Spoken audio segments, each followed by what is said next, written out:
Who were you before the you that you are now? That changes every microsecond, of course.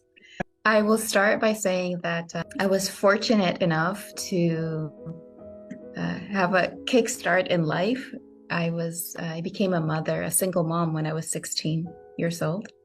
And I had absolutely no education, no financial resources, just had a dream to be an example for that child that had just been born.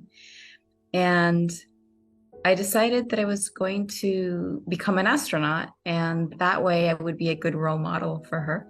And that was my inspiration. That's all that I knew. And I went to college, studied astrophysics, then studied engineering. But because the dream was sincere, it actually didn't feel like effort. It felt like on purpose.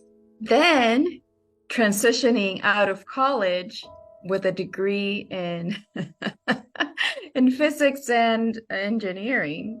That was the year 2003 when the Columbia exploded. And so NASA announced that they were going to decommission the space shuttle, and they did. But that background, the people that offered me jobs were military. And I did do that for 7 years.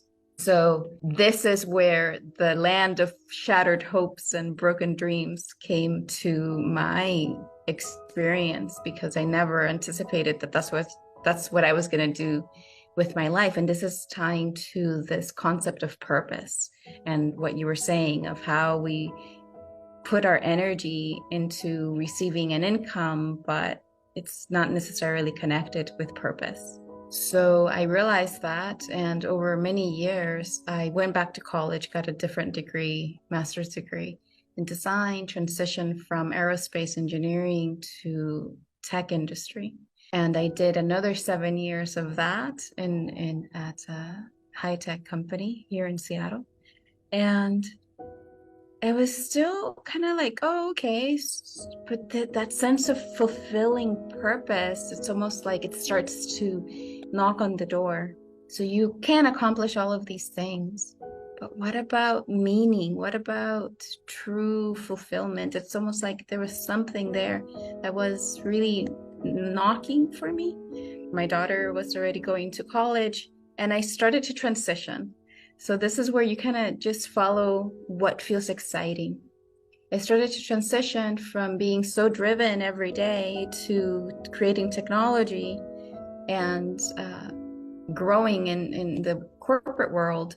And then I was like, well, what if I start dancing? And maybe that will be fulfilling. And I focus, because what you practice is what you get more of. I started with all that discipline that brought me there. I focused it on dance. And within 3 years, I earned a first place in a worldwide competition in dancing, but it's because I would practice every single day.